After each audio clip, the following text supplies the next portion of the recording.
This is Recruit Raiders, guys. Check it out. You can look at mobs. He's just got mobs collection here. Mob support. We can see mobs on Recruit Raiders now. Awesome. But also you can trade items. You can trade between two people. What you can do is list here on USDCs. You don't have to wrap your WETH. You don't have to do any of that. You can just use your USDC straight from an exchange, straight from your crypto.com card or whatever. What I just did recently was go on here, right? Check if my Gen 3 that I was going to buy from the floor had 5 raids for the week, which he still did, and bought them, right? Recruit Raiders is awesome. Check them out. Lots of new stuff coming that I've heard of. You know, it's building, and he takes less of a cut than OpenSea, and it's going back to one of our community members, right? Support our community, guys. Let's use this. We're going to have another technical difficulties thing at the start. It's fine. It's fine, guys. It's fine. We just do it that way, right? We got a really cool one for you today. Welcome, Sophistic Art Speculator, Crypto Raiders co-founder. He's our leak legend and NFT collecting aficionado. Welcome, Merry Christmas.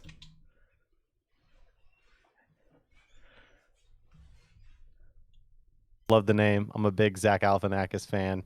So Between Two Ferns is absolutely hilarious. So I'm allowed to call you an idiot for just downloading JPEGs, like paying tons of money for Oh JPEGs. yeah, I'm a right-click saver and an NFT buyer. You know, I dabble on both sides of the spectrum. Awesome.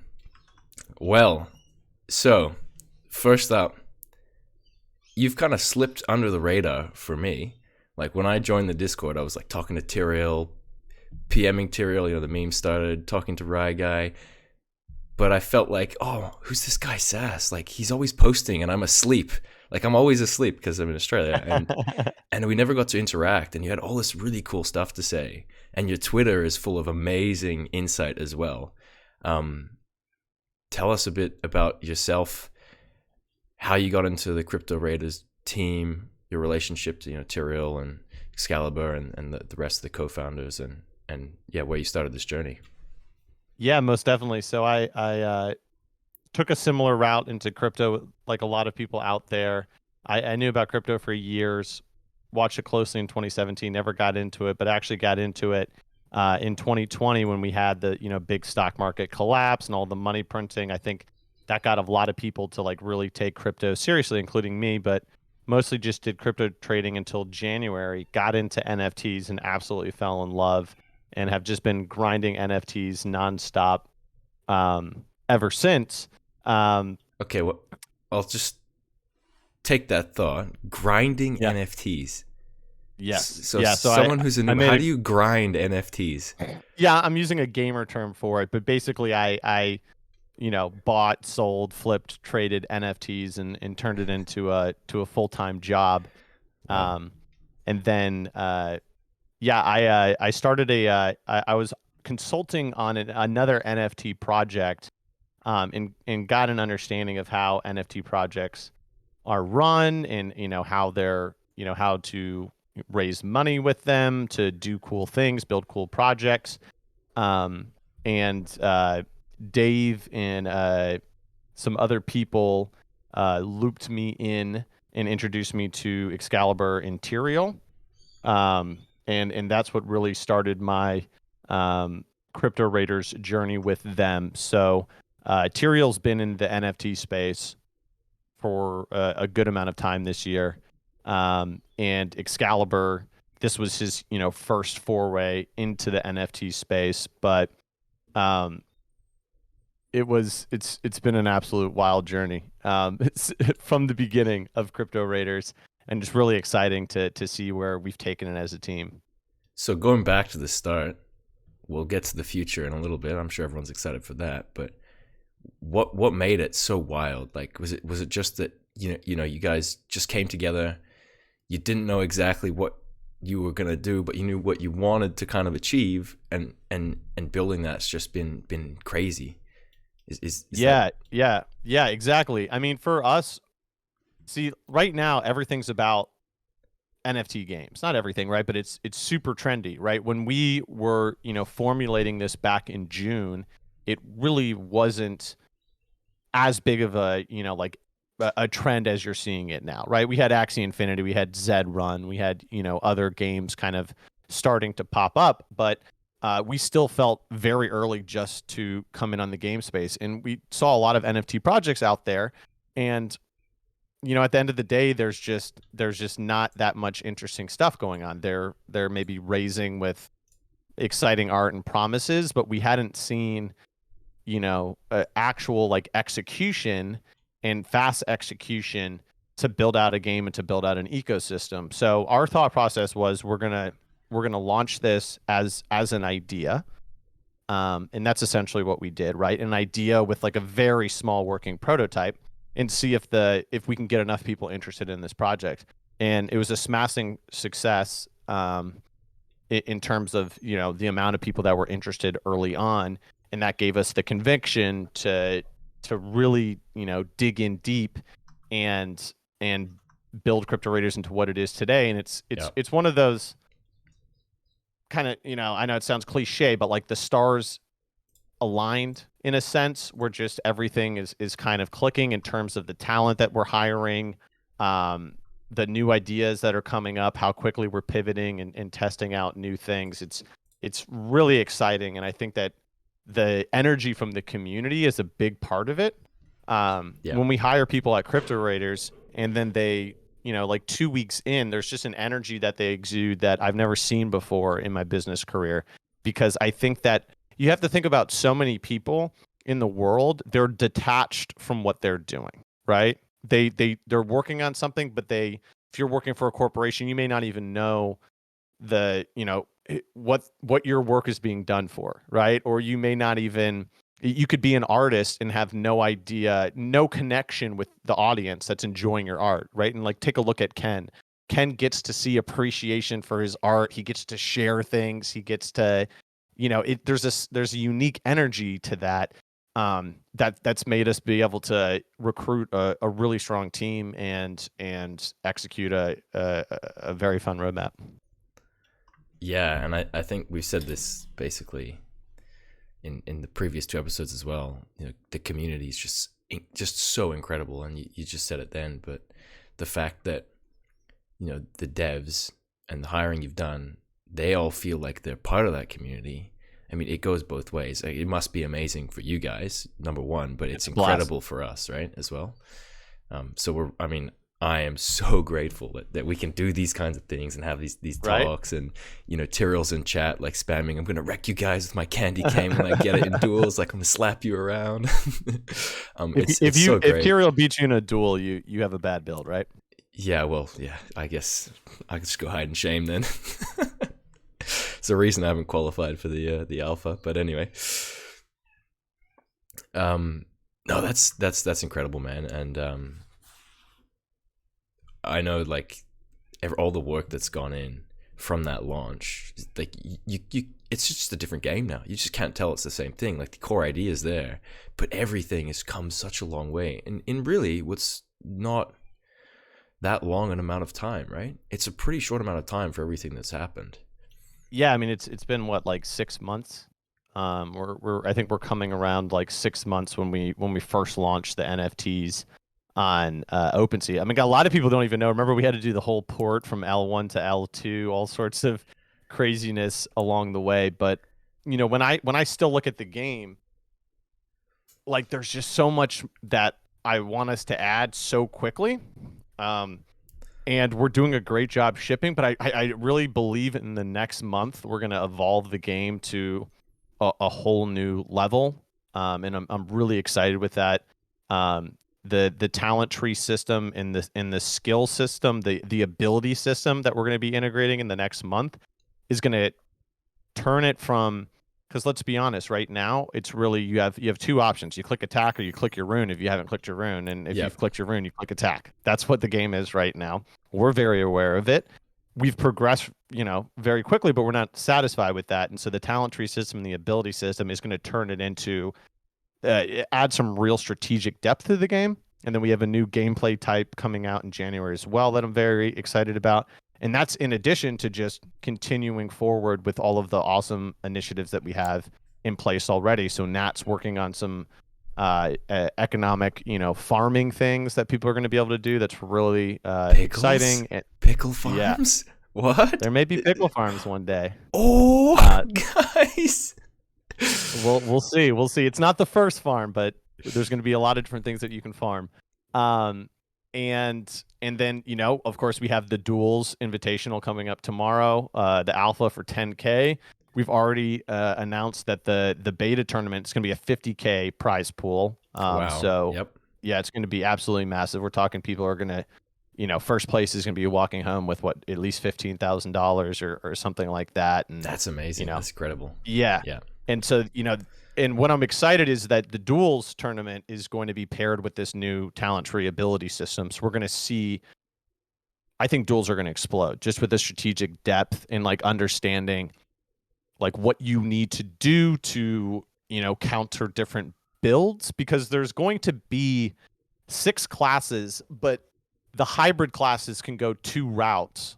They can max either one of 2 stats kind of thing, or put more into one of those 2 stats.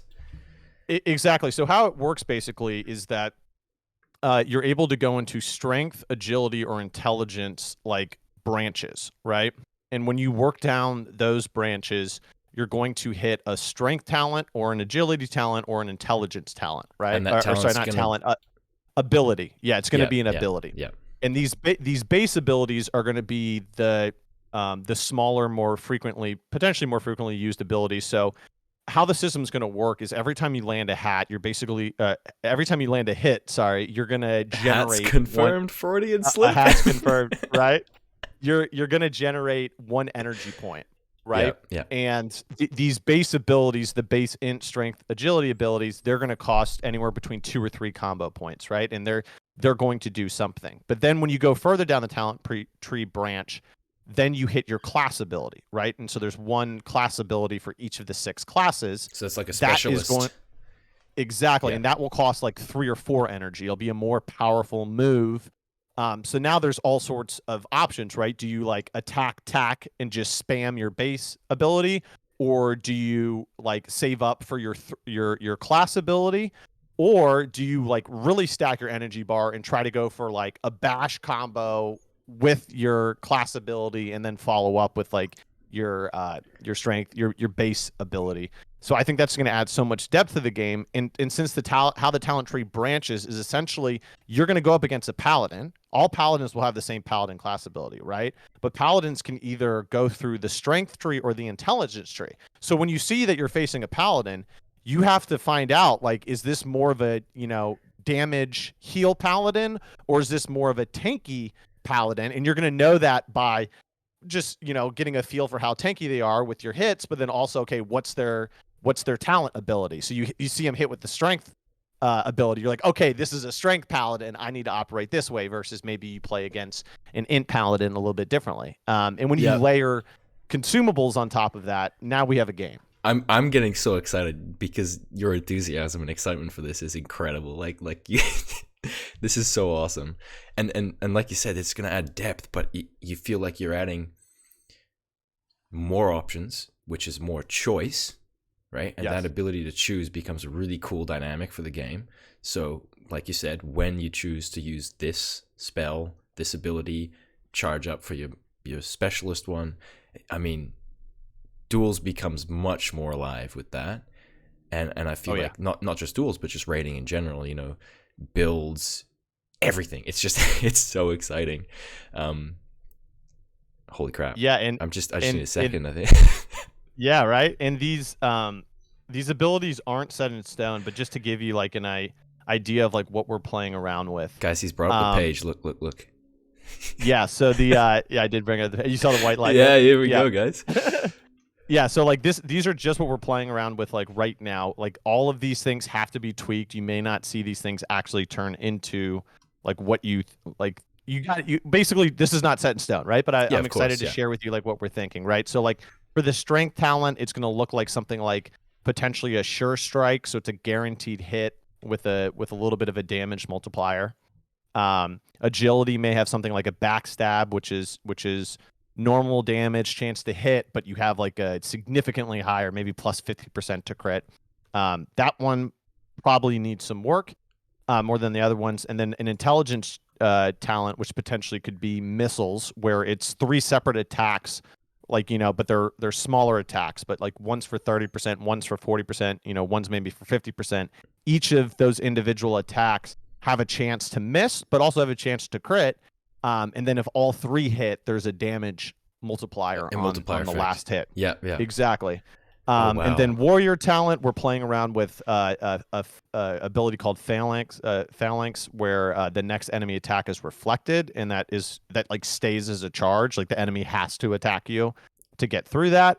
Paladin talent, holy shock, so you can deal 125% damage, or you can heal for like 30%. Barbarian talent, paid in flesh is the ability name. Lose 20% HP, but you swing for a massive improvement to your damage.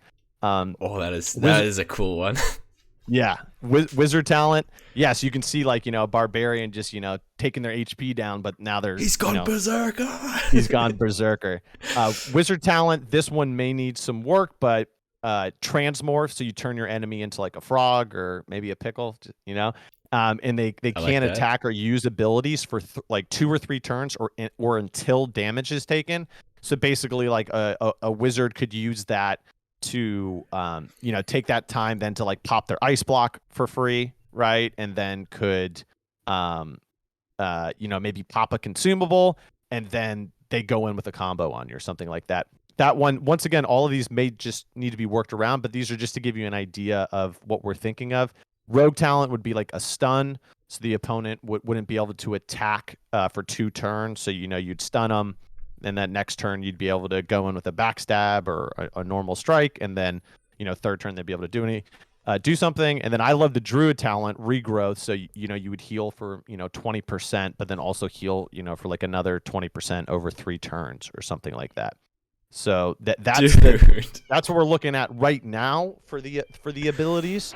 Definitely not set in stone, but you can kind of see what we're trying to do there.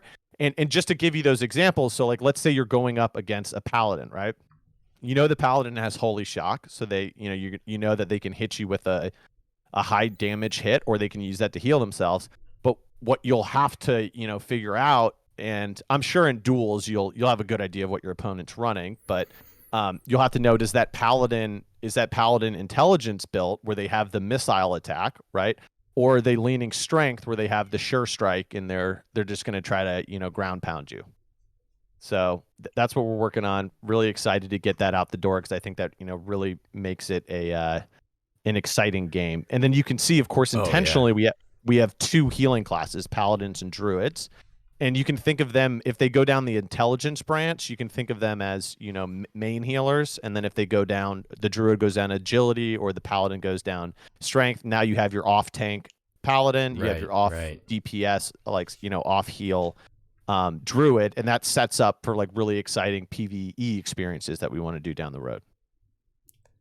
Wow. Oh my God. Okay, so we just got some huge insight into what you guys are developing. People that have just showed up in chat, what this is it doesn't exist yet, but this is your vision for how we're going to be improving on combat and skills and classes within Crypto Raiders, and that is coming in the next month or 2, maybe. Yeah, I'm shooting for us to get this done early January. Is my goal, like early to mid January. Let's make it mid, because I'm away until the 11th. You're away? So, okay. Well, yeah, mid. Everyone, if you're waiting for it, Pickle has made the executive decision. It's mid January, so just be patient for it to come out. But I want to get it out before what we're launching a new dungeon type on the 19th. I'm not going to leak the actual details, because I want it to be very exciting, but I can tell you this will be the first feature of mobs. Awesome. So someone asked in chat, literally just then, I think it was Sarah, when mobs? Mid-January. Mobs are soon. About a month from today. Okay. January 19th. Okay, this has been some incredible leaks. I'm still processing this. I'm sure everyone in chat is. Wow. Okay. And so let me formulate this question. So the really interesting thing here is, right, so first of all, we'll ask this first. Have you been driving this whole not stat, but build class system? Has that been your sort of brainchild? Yeah, Mainly? it's some. Well, what I would say is that we've, the whole team and including like the founding team, everyone has been aligned in the general, like, progression of, we're going to have, you're going to be able to allocate stats, but then we also wanted to do a talent tree system. So I started working on the talent tree system, but then when I thought about it, I thought this is also a great way to introduce abilities at the same time. So not just talents, but Yeah. abilities as well. Because I've been playing the crap out of the game and I've been watching a lot of the duels tournaments, and I love what we're doing so far, but I want to watch a duel tournament where the caster isn't like, oh, and he landed a crit and he landed a miss and he landed a crit. I want to be like, I want the streaming caster to be like, oh, okay, look at Pickle is saving up, like 7 energy charges, could be going for a big combo Yeah, here. exactly. It Still, makes it so still has his still has his bash available, or has his escape artist ready to pop. Looks like he may be going for a combo here. Like, I'm excited for that level of depth to come. Oh, so, for sure. Yeah. Yeah, really trying to push fast on that, push fast on the next type. And I mean, we have teams, tackling different things. So we basically have a gameplay team. They're handling shipping all of the gameplay related stuff. So that's Tasthir, and supported by a lot of people on the team, but he's our lead gameplay engineer. Then we have another team. They're working right now on our user authentication system and the guild's implementation, and are making a lot of progress there. User authentication is going to be huge and exciting, because what it's going to allow you to do is you're going to have a username and a password. You can log in on your mobile phone and play Crypto Raiders without any connection to your MetaMask wallet, or log on to another device, another computer, your laptop. Yep. Is that going to come through once Unity's a thing, or is that going to be able to happen before? Much sooner. Probably, cool. Yeah, a couple weeks. Oh, wow. Yeah. So that infrastructure is important, not just for people's, like, ease of access. So you can set it up on your desktop and then you can just play on your phone whenever you want. So that's where the Orm bridge. Bridge. Sorry to interrupt. Yeah. That's where the Orm Bridge becomes huge. So we can actually bridge and then go like, okay, I'm away for a week, like me in January. I can just log on to the computer and play. You can log in your laptop. You don't have to worry about bringing your Ledger or your MetaMask with you while you're traveling. You can just log in, play. You already have your Orm loaded in, so you can do, buy dungeon keys if you want or whatever you want. So yeah, you're spot on with that. But then that's also the functional infrastructure for the guild's release, where people can invite friends to come in and play some of their characters without those people needing to have a MetaMask or any understanding of crypto, right? You don't have to be like, hey, I got 100 raiders. You want to come play Crypto Raiders with me? Oh, you need a Ethereum address, and then you need to figure out how to bridge to Polygon and do all these different things. You can get gamers that just want to play the game. They can come in and play with guilds.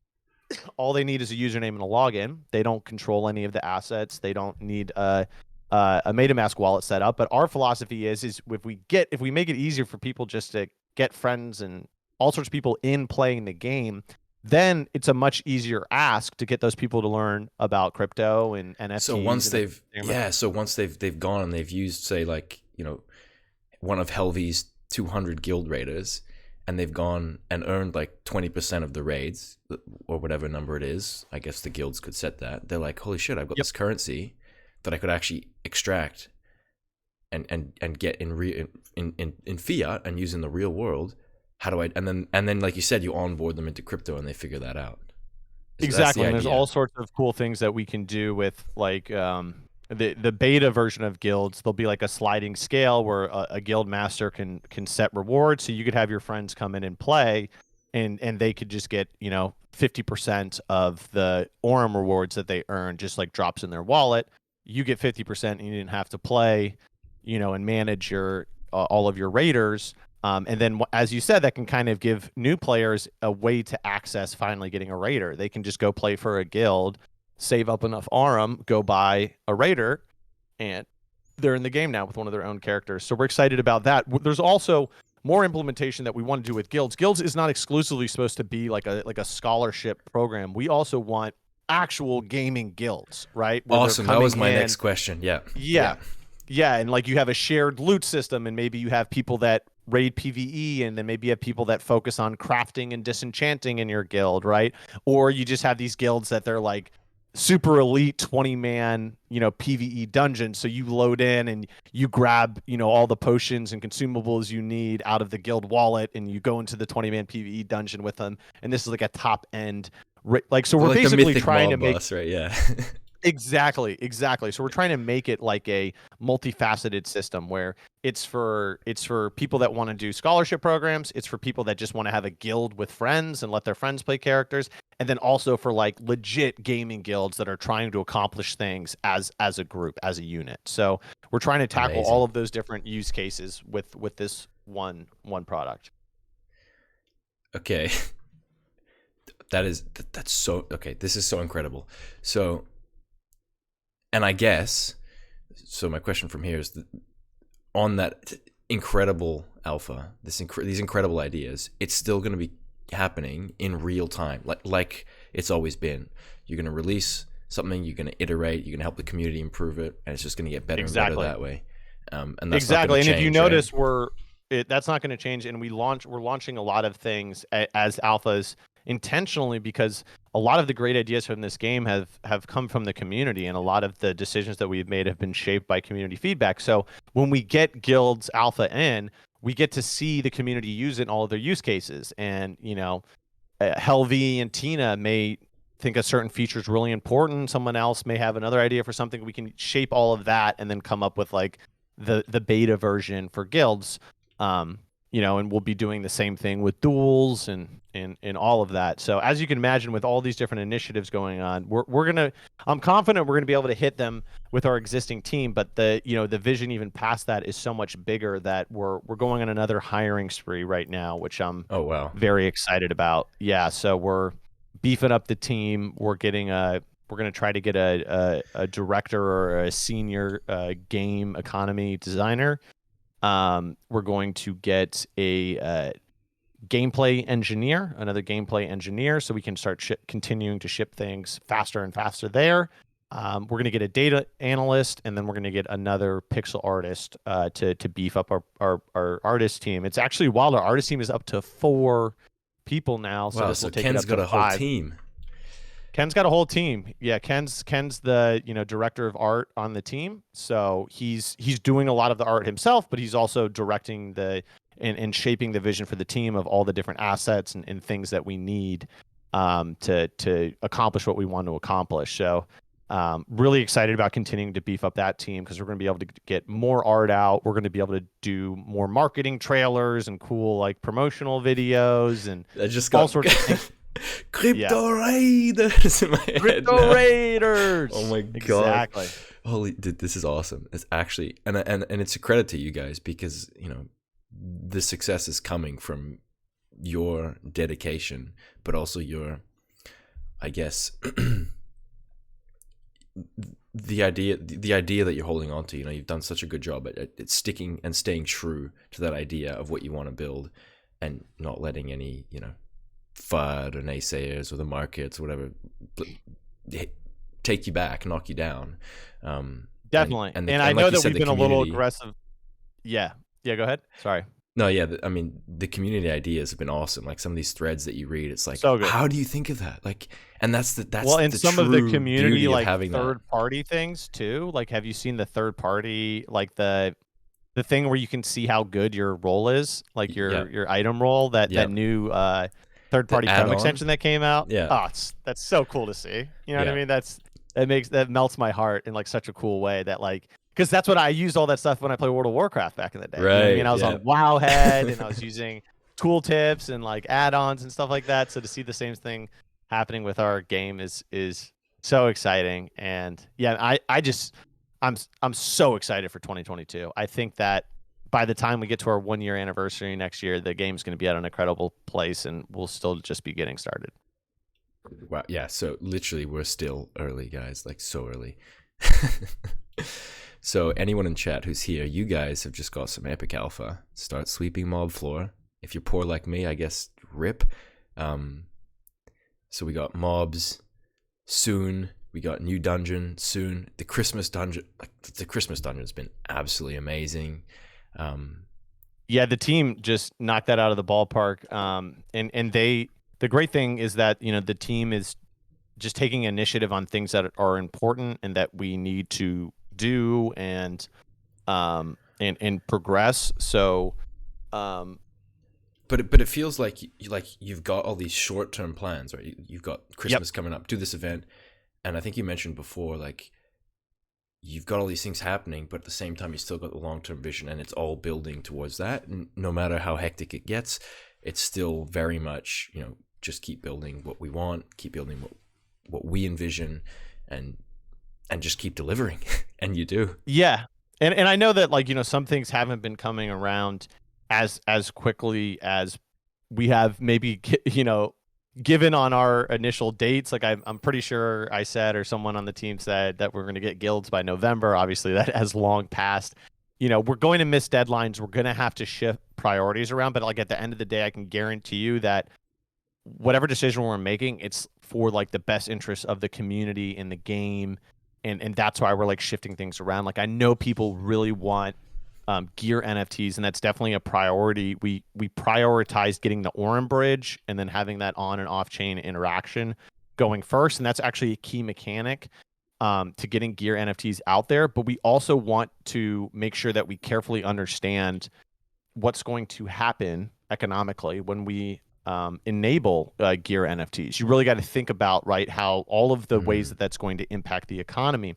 And so we want to make sure that we model that appropriately, understand how that's going to work, and then also create incentives for people other than just selling items. So I think an important thing that we want to get in is we want to get in disenchanting and crafting, at least in some shape or form, in conjunction with gear NFTs, so that once people, all of their gear, all of their items now have liquidity, the option just isn't, okay, let's just all go dump these on the auction house, like whatever we don't want. Yeah. We want to create that friction and that decision of, like, okay, I can go list this this new epic that I got, but maybe if I disenchant the epic instead, maybe I get a very important disenchanting material that I'll need to craft, like, an even cooler weapon, right? Yeah. And that's a lot of what we've, you know. So I can't just do what I did in Skyrim and just straight sell everything. Well, that's the thing, is people are going to straight sell everything. Yeah. And that's totally fine. What we need is a diverse, healthy economy. So we need, if everybody is just selling, then that's a problem economically, right? Yeah. But if 10% of the base, they just pure sell everything, or even 20%, that's probably fine, as long as, like, you know, 20 to 30% are buying these assets to do something, maybe crafting materials or disenchanting, doing something with that mechanism, and then the rest are just buying them because they want it. And then there's all sorts of things that we could potentially do to affect item liquidity, like maybe really rare gear, it, like, binds on equip, right? We've seen mechanics like that in a lot of gaming, where it's like, okay, like that. And why do people do that? Because it still creates some scarcity and not too much inflation amongst the rare items. Because what we're really, really careful about right now, right, is we have an awesome game community, and most importantly, an economy. You know, you've probably seen there's a lot of games out there that their token just gets absolutely demolished, or they just put something, they have a token that inflates too much. There's all sorts of things that you can do wrong. The worst thing that we could do right now is implement something that's going to wreck the economy or create, like, bad dynamics. So just know that, like, some things we just have to be very careful with how we launch them. Yeah. In order to make sure that the game and the economy, you know, work smoothly. Well, I think that's the best way to do it. Like, be prudent, do the research, make sure you understand what's happening, go slowly, and let it develop naturally, and how you feel is going to be the best way. And you know, a lot of people in crypto can get impatient. Yes, very much so. But when like, Raider $4, right? Yeah, right. Yeah. It's funny because a lot of people are like, man, this thing's only been sitting at like $2. It's been sitting at $2 for, like, you know, the last, like, 3 or 4 weeks. And it's like, yeah, but we did go from like 50 cents to $2, yeah, you know, in a very fast move up. And once again, it all boils back to, like, as you kind of keep saying, which is that we're careful. We're doing it very fast, but we're carefully building out the game. We're carefully building out the economy, because there's all sorts of things we could do to, make Raider go to $4, but it could Yeah. be terrible for the long-term health of the game. And like our you said, belief is you don't want to tank that, because if you no, do, recovery from that would be a lot more difficult than if you just gone slowly, right?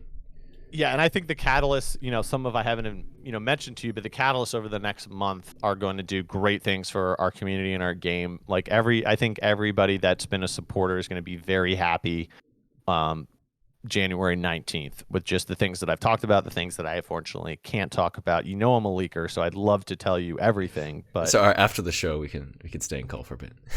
There you go. Also, I can't say what, but there's some cool items coming in the last dungeon, the future dungeon, but I can't say Ghost what. of Christmas else the team Future will get really mad. Wait, is Ghost of Christmas Present out? I think it comes out tonight at the end of the night. Nice. So that comes out tonight, but that's then your tonight. The next one.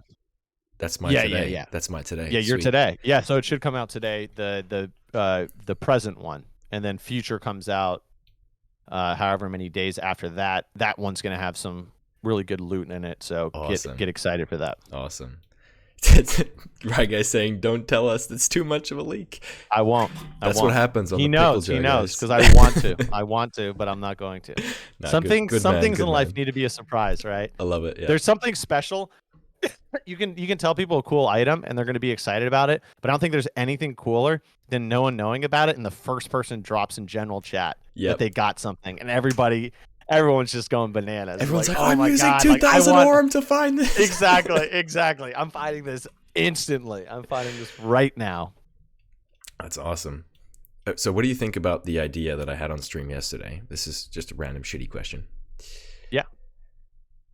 Epic gear. It's an epic drop. So it's really rare. It's got stats in every stat. 1 1 1 1 1 1 pickle. I like that.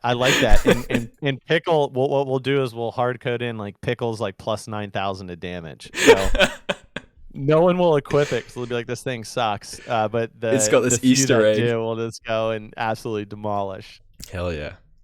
A legendary pickle. A legendary pickle. Okay, so we just gone and talked about a lot of the questions I had before I could ask them, because you're incredibly passionate about it, and I really get the sense that you've got such great ownership and connection with the game, and it's so good to see. It makes me, if I wasn't bullish already, it makes me so bullish on the game and so happy to be part of the community. And I'm sure everyone else here feels the same way. And we want to deliver, because this is literally a dream for us.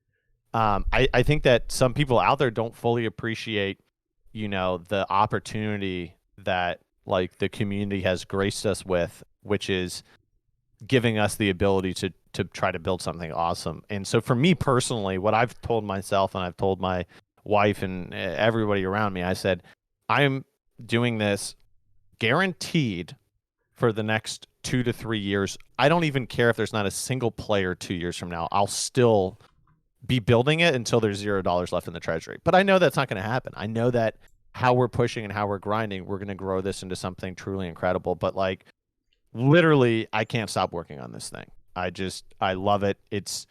There's so much potential here. It's such a special community. The community is what makes this absolutely incredible. Yeah. And it's like the fact that there's more than just that. There's the amazing art by Ken and the rest of the team. There's a feeling that you can't exactly place your finger on, but every new when you first play that Christmas dungeon and you see, you get into the boss fight and you see the background, the art's amazing, the Northern Lights and Frizz's music, the fact you guys keep getting community members to get involved in this. Oh, it's so incredible. Exactly. And the sad thing with a lot of projects out there is, people raise it because it's a little bit of a cash grab and they just want to make a lot of money and then maybe put 20% into the game. And hey, I'm not hating on that, because at the end of the day, like you do what you want to do as long as you're transparent with the community. But like, we have $1.5 million in the treasury. Like we're building this in a big way for the next 2 or 3 years, like regardless of the outcome. Like what I mean by that is we'll take the treasury down to zero, paying for team members and everything to make this a success. And we know it's going to be an absolute, masterpiece. But that's the thing, is that if you've noticed, like a lot of other games out there, they just keep doing mints, or they sell you land, or they sell you this or that, the other, and they're just raising cash, raising cash, raising cash. I mean, we have $1.5 million. We don't need to do stuff like that, because we know if we build this game properly, like we own the Raider token. We get distributed Raider token. Yep. So like we're gonna see the upside by pushing hard. And yeah, man, I mean, there's just so many different things moving. I'm really excited for Unity. It's going to open up some doors. I've actually been working on how PvE multiplayer dungeons will work. Like I'm talking 10-man raids, 20-man raids, right? Awesome. Yep. How can you make a engaging boss battle that is like World of Warcraft, like raids, but still can fit into like some sort of kind of like turn-based mechanic, right? And I think I've came across like something really cool. So I think we're, this is 6 months out, maybe 8 months down out the line, but I think that we're going to be able to do something mechanically that's going to be really fun, really engaging boss fights. I can't wait. Lots of team coordination. Discord calls and everything. Yeah. Yeah, exactly. Discord calls, mythic drops, yes. People fighting over who gets to get the drop. Like you have the druid, right, in the paladin, or the druid and the rogue are at each other's neck over, who gets to take the item. Yeah. Yeah. And I guess in 8 months' time, when that kind of thing starts happening, that's when all these pieces that you guys have slowly, carefully built up, iterated, let the community have a say on, got feedback on, reworked, that's when they all start to come together, fall in place and start working together to make the game go next level. Exactly. And just so much optionality in terms of what you can do. You can be a player that you just raid dungeons, get top gear, and you're just a PvPer, and all you do is PvP, right? And then you're gonna have people that really enjoy like the farming side or the economy side, or playing the auction house, trying to arbitrage the auction house. Like there's going to be so many different roles within the system. But I mean, one thing I'm really excited about is it's looking very good that I'd say in the next 2 months, the size of players, the amount of unique players is going to increase significantly. So we're already prepping for that and making sure that we tier up the Discord so that the beautifulness that is our current Discord isn't lost. So we're going to be doing some sort of system where there's like a newbies channel, and then like a general channel, and then like an OG channel or something like that. You know what I'm saying? Where kind of like we the can kind of system, but works. Yeah, exactly. Yeah. But like someone that comes into the Discord for the first time, they just get in the newbie channel and they can't access the other channels. But then if they get to like level 2 on Discord, they can go into the general chat, and they have to be in the community, or they have to receive an invite to get into the OG discussion. You know what I mean? And keep that really, really intimate. Right. No, that sounds awesome. And I'm excited to to be able to share this and bring in more people to the community, because I kind of said it last night. It's starting to feel like, especially with the OGs, it's almost like another family. Like we've gone through everything together. And you really do feel like you just don't. It is like a family. You don't get that with a lot of other things. If you haven't built something together and interacted and gone the journey, like you said, these other games where they just pump and dump, and you're just there looking to see if people are going to pump the coins so you can get in and get out. And exactly, people are here actually. I mean, it's just fun. People are talking about builds and what they need to spec, and what's coming up with the duels tournament. And I mean, we read literally everything in chat. We know everything that's going on, and all of the great feedback that people are giving. It's I know Helv's in the chat, and he was talking yesterday. I think he was just like, "Yeah, dude, the only thing you do is you just max stats into Agi strength." And I'm just kind of sitting there, and I'm like, he's so right.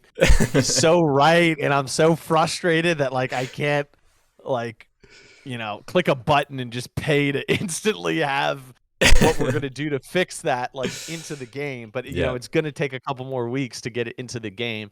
But see, I really like that. Like I said before, like I think taking the slow, patient, smart, I would call it the smart approach, is the way to go. And it might not be optimal at the moment, but it's the process that you have to go through to get it right. I think if you'd got it perfect the first time, you would have had like 42 points in luck and nothing else, like. Oh man, I feel so bad. Like, I remember I tried a luck based build because I got the bee's knees, and I'm like, what if I go like 40 in luck and I just got wrecked? And I'm like, okay, that's not viable at all.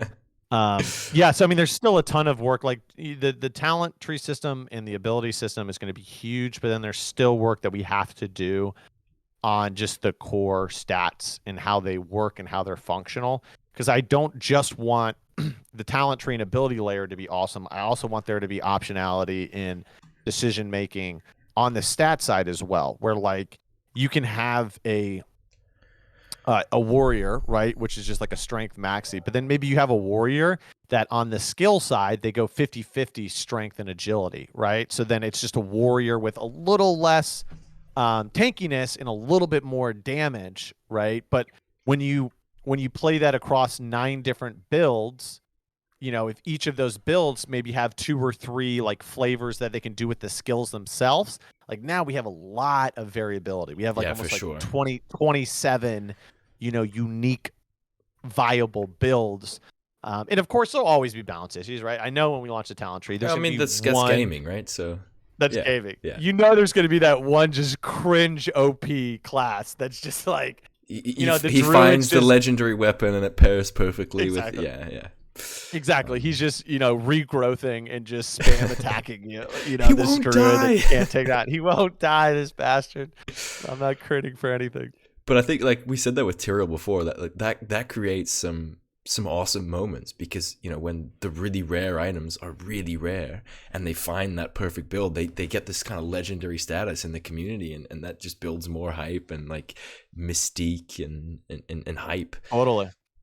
Yeah, and there's still so many cool things that we can do with drops and how drops work. And eventually what you can do in dungeons, like maybe there's side rooms you can explore, and maybe you come across an enemy, or maybe you come across a chest that has an item or some aurum in it.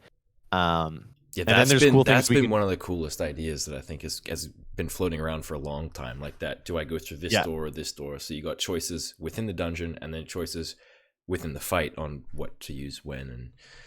And exactly. And then there's maybe risk reward with it, like you get the treasure chest, but in order to get it you had to fight a mob, and that took your HP down, and now you're going up against the boss, and if you die to the boss you walk away with nothing, but like if you do take down the boss, you've walked away with that bonus and the base. So I mean, the beautiful thing is that we don't have to reinvent the wheel.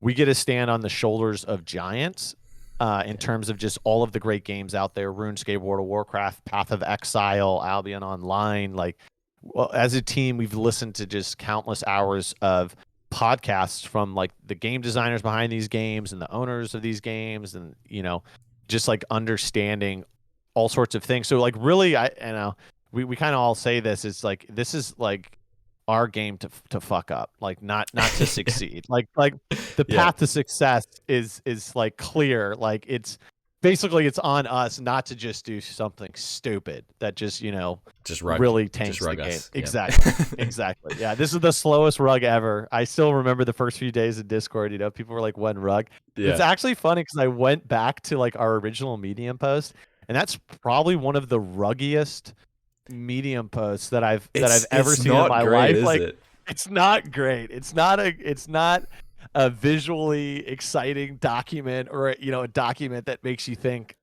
I don't think anyone that read that document would have believed you if you told them where we are today. I don't think anyone. For sure. Like I read it, I was like, what?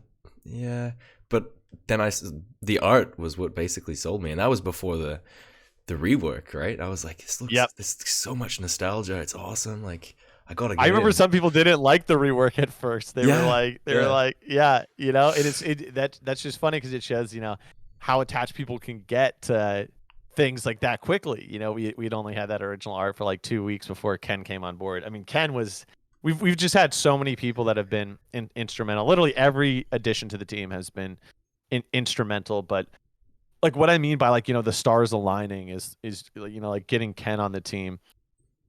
We had hired one or two other pixel artists at the same time, and both of them like didn't work out at all in any way, shape, or the form. And then like Ken just so happens to be like the diamond in the rough that we somehow find that, you know, has been doing a, you know, absolutely fantastic job. You look over at the what Nat did with the tokenomics. Yeah. I think, did you mute yourself? Oh, okay.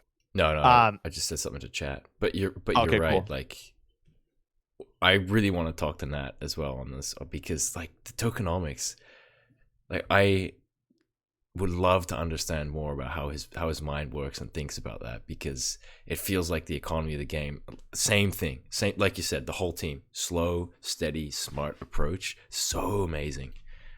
Yeah, and I actually know Nat from business. We had worked on a couple of projects for clients like back in the day, and you know, I kind of got into crypto and NFTs my own way, and he got into crypto and NFTs his own way, and we crossed paths again. That's such a good story. Yeah, and just like the timing worked out great, because I don't even know if I think it may have been his first time designing tokenomics like that, but he was just doing incredible things in the DeFi space, and he was writing Solidity, and just a brilliant guy. So like the stars align. I'm just like, hey, we need someone to do the tokenomics. We have no clue what we're doing. And he just came in and he just came up with this whole system that was nothing like what we were thinking, and just laid it out beautifully. And I mean, time is the greatest testament to that. It's been 6 months and everything's doing phenomenally, because he made the right decisions in core areas. And that's what we try to do all across the business, and understand like you have to make the right decisions in core areas. Like, for example, he could have made it like a lot of things do, where Raider is the missions are super high in the beginning to get people excited, and then you like slow it down over time. But then that's how you get just a typical kind of pump and dump of price. Instead he's like, we're going to do it the linear route. It's going to be slow, and it's going to have some patches where the emissions don't feel so high, but it's consistent. It's not going to cause these, you know, inflationary pump and dumps. And then, you know, the gameplay engineers on our team have just been doing an incredible job. So yeah, we're in a great spot. It's awesome. I wish I had a fast forward button. Where I I wish I had a rewind button. I need one of those all again. Amen, brother. Amen. I'd love to go back to Tyrael bundling NFTs in Discord. Man, I would get a rare if I could go back. Damn. Right. Although I didn't have money, so maybe not. But anyway. Yeah, it's been a great journey. I'm so excited for the future, man. I'm glad that, you know, that you guys have volunteered to do these interviews as well. Like, it's so great, because we're getting such good insight, and it really is, I think, bringing us closer together as like the devs and community. And it feels like you know, it's a game that's built by degen gamers for degen gamers with degen gamers who all just want the same thing, to have fun and get something out of it that's, you know, gonna make our lives a bit better as well. And it's the you see the same thing in some other great games like Path of Exile. That Chris, the guy that's like the head of GGG or whoever creates Path of Exile, he has like weekly podcasts with like top members of the community, and they just throw all sorts of questions and things that they're unhappy with and all these different things. And you can just tell that that's like a part of why Path of Exile is great, is because their feedback loop with the community is like so strong. And I think we have like, you know, the same makings of that here. Yeah, I totally feel that. So Langley wants to know my favorite game of all time. Yeah, I was gonna ask first that. of all, Pickle, what's your favorite game of all time? So my favorite game of all time is, I got two, but it's interesting because my first PC game where I was like, Mom, can I play a PC game? Online was actually Modern Warfare 2, Call of Duty Modern Warfare 2, and classic. I just got into multiplayer and I loved that game so much. It's like my first multiplayer. I played a bit of World at War at friends, you know, Xboxes, and I was like, I love this so much, and I'm a World War II history buff, but So that was awesome. But Modern Warfare 2 was just loved it.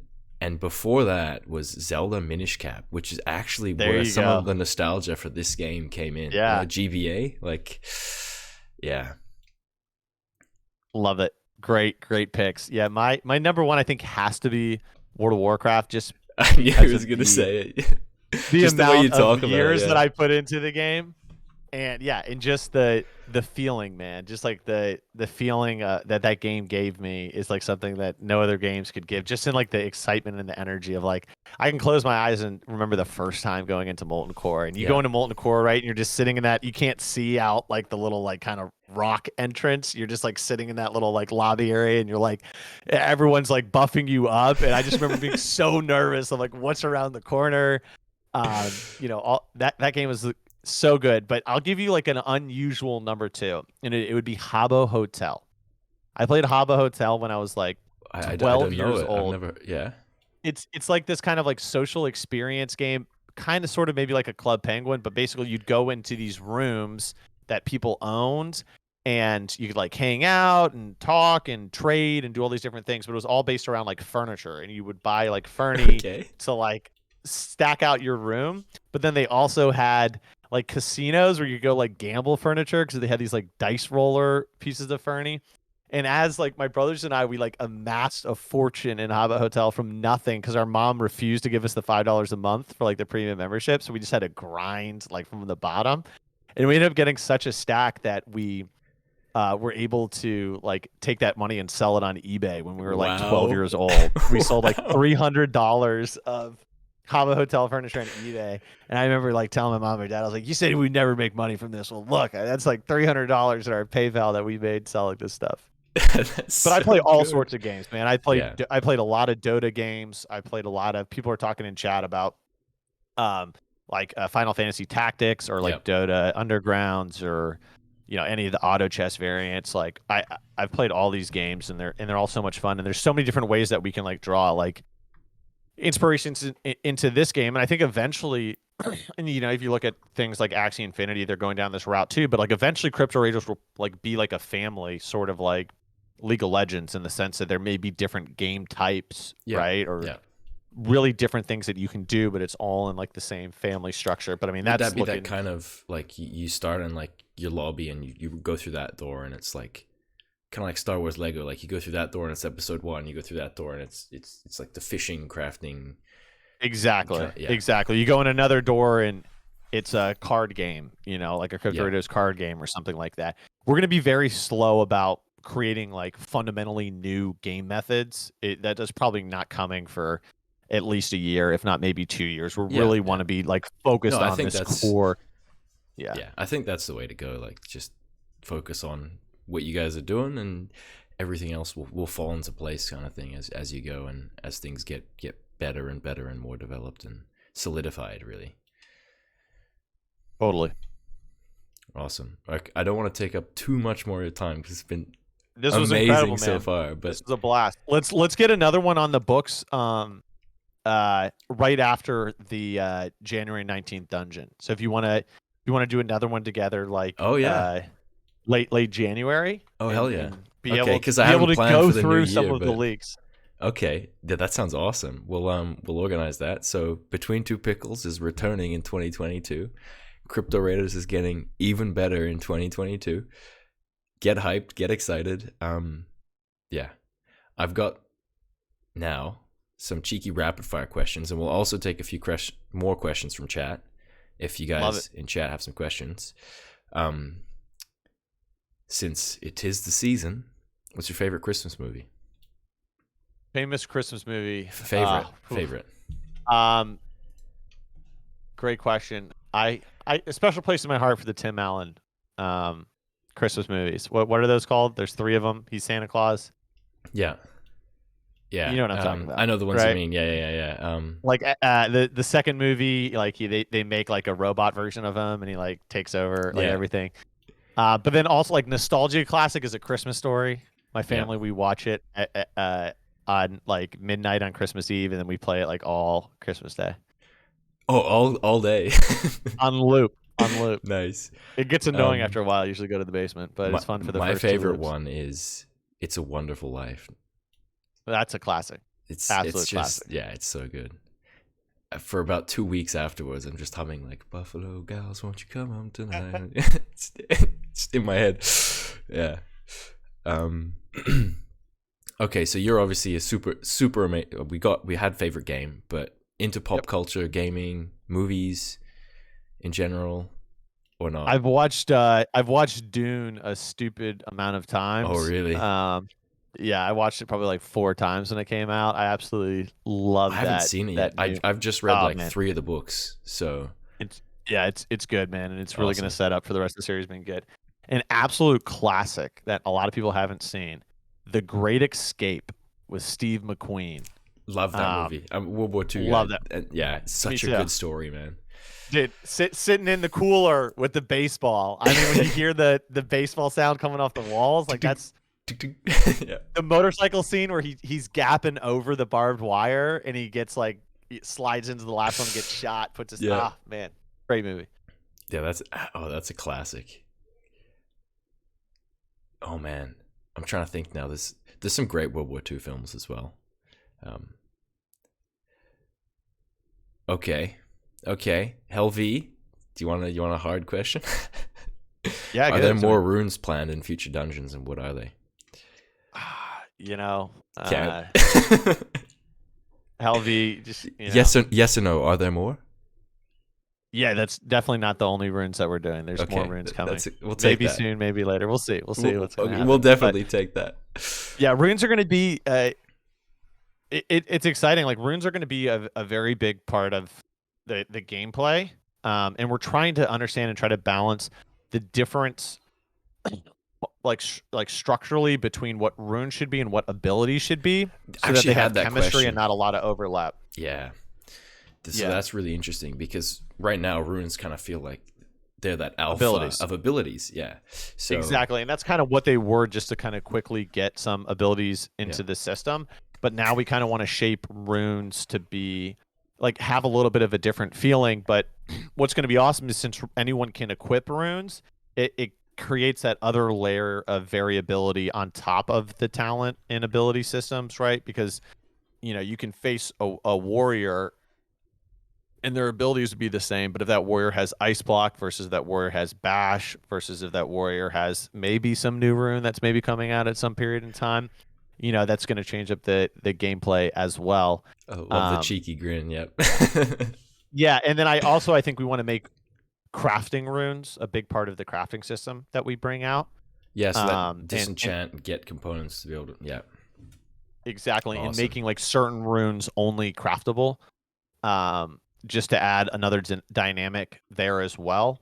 We still got to figure that out. Maybe all runes are craftable. Maybe some are only found in dungeons. Maybe some are only craftable. There's a lot of options we can go there, but there'll definitely be more runes, and continuing to refine them and balance them, and try to make them all viable. I'm sorry, stone skin holders.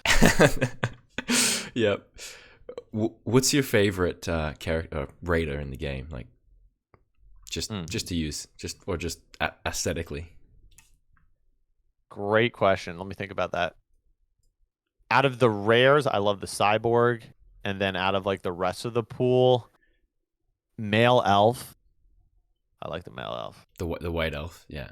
Yeah, the white elf. Yeah. Nice. I think Cyborg's like the fan favorite as well, right? Fan favorite. Yeah. It's hard not to like the cyborg. There's like none of them listed. It's crazy. Oh Everyone's yeah. just Oh yeah. diamond handing cyborgs. And with our system too, it's like so hard to get a cyborg unless you have a rare. So you know what I mean? Like it's like so hard for like the supply to even like get out from the people that are diamond handing it. But yeah, I mean, one thing that we're planning on doing sometime in the future, is making a new character type that will only be found in high-end dungeons at a super low drop rate, but it won't be recruitable. And if you get it, you just get a character. You don't even have to pay for it or anything like that. But like, it'll be a super rare character type that will only come out, like, will only have a chance of dropping in like the top end dungeons, and will be at like a very very low percentage. chance. So like there'll be this character type that you can only get by grinding dungeons. You can't buy it, and it's at a low drop rate. We're just, you know, someone's gonna have it. And you're just gonna Dude, that's awesome. Chat's going nuts. That's a leak. Yeah. Wow. Okay. Yeah. So that'll basically, come at I'll some be time in I'll the be future. I'll be not able to do that because I don't have good gear, right? Basically. You'll get there, Pickle. You'll get there, Pickle. It's okay, guys. We'll get you on a good talent tree structure. Nice, nice. So spend some more, do more raids, get the good gear so you can get the ultra rare raider loot. Find a friend, like it's the assemble a team thing from the heist movies. Rises you know? from the ashes of the enemy you slayed. Nice. Oh, dude, that's awesome. And Ken's gonna have more work doing the art for that, so we've got lots to look forward to. Yeah, and that probably won't be the next recruitment event. Yeah. but maybe like the one after it. So it's definitely not like, you know, a couple weeks away or anything. But well, yeah, you said it wouldn't be an event; it'd just be integrated as part of that dungeon as like the ultra, like 0.00, like 1 in 1,000 or something. Exactly. Yeah, and so it doesn't even have to be paired with recruitment. Anyways, we can just kind of drop it like you said. Yeah. But you know, that's something that we'll maybe do in the future. Awesome. So, pickles on burgers? Yes? No? Fuck yeah, dude! Are you kidding me? Yeah. Okay, we're getting sassed on next again. But if I get pickles on my burger, I also like onions. I like the pickle and the onion crunch. I like the texture variety there. Also, we have a place here. I don't know. Maybe you've heard it, like Chick-fil-A. It's like a fast food restaurant, but they have like chicken sandwiches, and they always put like pickles by default. Nice. On the chicken sandwiches, and they're absolutely fire. Absolutely fire. I'm a huge onions pickle guy. with chicken are great as well. Yeah. Oh yeah, huge pickle guy. Sweet. Well, I think we've been going for an hour. Thank you so much. Had an absolute blast. And yeah, let's schedule another one for a month from now, because we'll have this much, if not more, to talk about a month from now, because we'll be able to recap all of the things we talked about and actually see it in the game. And then there'll be a bunch of new things that we're working on that we can talk about too. Yeah. Okay. Wow. That is awesome. I just want to say thank you so much, man. Yeah, this was a pleasure, man. This was great. Like, you're an awesome dude. So glad to have you as, you know, a co-founder, part of the team, always interacting with us. You know, I tell Tyrell this a lot, but like it's really great to be able to have that connection with you guys. And this, you know, we got the extra benefit this time. You've doxed yourself. You're here. Yeah. You know, totally, man. Yeah, I really we're going appreciate legit it. with this. Yeah, big things on the horizon. Buckle up. Make sure you you know, you have adequate food in your household for January, because you probably won't be leaving it. Oh, I gotta work, man. What do I do? Jeez. Yeah, eventually you just be able to work on Crypto Raiders, right? That's the dream. Well, right? I guess, yeah. Just this community or let blows other up people enough, work for me dude. with guilds, right? Even better, dude. Just kick your feet up. Yeah. Think about what pickles you're gonna get at the supermarket. Oh yeah. Yeah, and yeah, thanks everyone in chat for your support. You guys, the community, you know, like SAS said, like everyone said. Yeah, thanks for tuning in, and thanks for all your continued feedback, support for everyone else in the community. You know, go watch people's videos, spread it on Twitter, like all the posts, and then come back into the Discord and give the devs some shit. Love it. Thanks a lot, mate. We'll see you next time. Pickle. Later. See everyone.